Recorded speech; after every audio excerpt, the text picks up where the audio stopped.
গত রবিবার অর্থাৎ 7ই জুলাই দেশ জুড়ে পালিত হয়েছে শ্রী জগন্নাথ দেবের রথযাত্রা। আষাঢ় মাসের শুক্লাপক্ষের দ্বিতীয়া তিথিতে অনুষ্ঠিত হয় জগন্নাথ দেব, বলভদ্র ও সুভদ্রার রথযাত্রা উৎসব।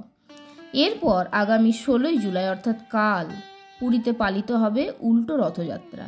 কারণ 53 বছর পর শ্রীক্ষেত্রে এবার সোজা রথযাত্রা পালিত হয়েছে 7ই জুলাই এবং 8ই জুলাই, এই 2 দিন ধরে। উল্টো রথযাত্রার দিনটিও অত্যন্ত গুরুত্বপূর্ণ। প্রাচীন ও সনাতন বিশ্বাস মতে এই দিনটির জন্য পালনীয় কিছু আচার আচরণ আছে। তো বন্ধুরা, আজকে জিয়া সিংহ ব্লগে সেইগুলিই আমি আলোচনা করব। যদি ভিডিওটির আলোচনা আপনাদের ভালো লাগে অবশ্যই কমেন্টে লিখবেন জয় জগন্নাথ, এবং আমার চ্যানেলে যে সমস্ত বন্ধুরা নতুন এসেছেন চ্যানেলটি সাবস্ক্রাইব করে পাশে থাকার জন্য অনুরোধ করব। তো বন্ধুরা, চলুন ভিডিওর মূল আলোচনা শুরু করা যাক। 7 দিন পূর্বে রথযাত্রা উপলক্ষে জগন্নাথ দেব মাসিবাড়ি গিয়েছিলেন অর্থাৎ গুন্ডিচা মন্দিরে। আর 7 দিন পর এই উল্টো রথ অর্থাৎ গুন্ডিচা মন্দির থেকে নীলাচলে জগন্নাথ দেবের মন্দিরে নিয়ে আসাকে উল্টো রথযাত্রা বলা হয়। সনাতন ধর্মাবলম্বীদের কাছে জগন্নাথ দেব হলেন জগতের অধীশ্বর। জগৎ হচ্ছে বিশ্ব আর নাথ হলেন ঈশ্বর, তাই জগন্নাথ হচ্ছেন জগতের ঈশ্বর। তার অনুগ্রহ পেলে মানুষের মুক্তি লাভ হবে, তাকে আর জীব হয়ে জন্ম নিতে হবে না। এই বিশ্বাস থেকেই রথের উপর জগন্নাথ দেবের প্রতিমা রেখে রথযাত্রা করেন সনাতন ধর্মাবলম্বীরা। পুরীতে এই রথযাত্রা দেখতে সারা পৃথিবী থেকে লক্ষ লক্ষ মানুষের সমাগম ঘটে। ভক্তদের ভিড় উপচে পড়ার মতন। 3 ভাই বোনের গুন্ডিচা মন্দিরে অর্থাৎ যা জগন্নাথ দেবের মাসিবাড়ি হিসেবে বিখ্যাত, সেখানে যাওয়াকে কেন্দ্র করে শুরু হয় রথযাত্রা। আর 7 দিন পর মাসির বাড়ি থেকে পোড়া পিঠে খেয়ে আবার বাড়ির পথে ফিরে আসার যে যাত্রা তাকে উল্টো রথযাত্রা বলা হয়। আর এই উল্টো রথের মধ্য দিয়ে অর্থাৎ 3 ভাই বোনের বাড়িতে ফিরে আসার এই যাত্রা সমাপ্ত হলে এই উৎসব অর্থাৎ রথযাত্রা উৎসবের সমাপ্তি ঘটে। রথযাত্রার ইতিহাস থেকে জানা যায় যে এর শুরু হয়েছিল সত্যযুগে। তখন উড়িষ্যার নাম ছিল মালব দেশ। মালব দেশের অবন্তীনগরে ইন্দ্রদুম্ন নামে সূর্যবংশীয় বিষ্ণুভক্ত এক রাজা ছিলেন। তিনি ভগবান বিষ্ণুর এই জগন্নাথরূপী মূর্তির রথযাত্রা শুরু করার আদেশ পেয়েছিলেন। পরবর্তীতে সেই রাজা ইন্দ্রদুম্ন উড়িষ্যায় অবস্থিত পুরীর এই জগন্নাথ মন্দির নির্মাণ করেন এবং তার সাথে সাথে রথযাত্রার প্রচলন করেন।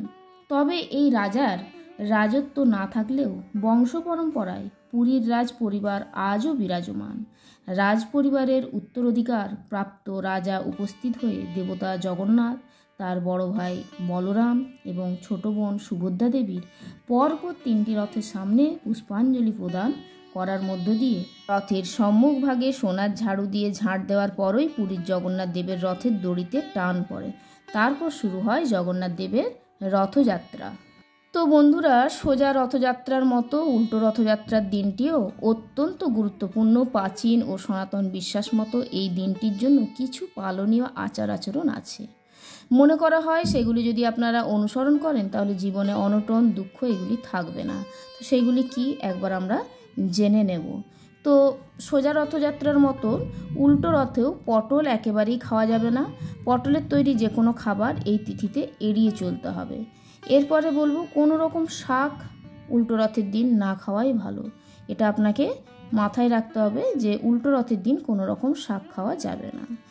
যে কোনো তিতা জাতীয় খাবারও এই দিন আপনাকে বাদ দিতে হবে, যেমন উচ্ছে, করলা, এই ধরনের তিতা জাতীয় জিনিস আপনাকে আপনার খাদ্যদ্রব্য থেকে বাদ দিতে হবে। এরপরে বলবো এই পুণ্যতিথিতে আমিষ খাবার একেবারেই খাবেন না। আপনারা নিরামিষ খাবার গ্রহণ করুন, সেক্ষেত্রে আপনাদের পুণ্য অর্জন হবে। আর এই রীতি পালন করলে জীবনে অভাব অনটন দরিদ্র থাকবে না বলেই বিশ্বাস করা হয়। এছাড়াও বন্ধুরা, আর্থিক সংকট থেকে যদি মুক্তি পেতে চান তবে অবশ্যই রথযাত্রার দিন একটি লাল কাপড়ে লবঙ্গ বেঁধে জগন্নাথ দেবের চরণে রেখে দিন। সঙ্গে অবশ্যই দেবেন 1 টাকার একটি কয়েন। এতে আপনার আর্থিক সংকট দূর হবে।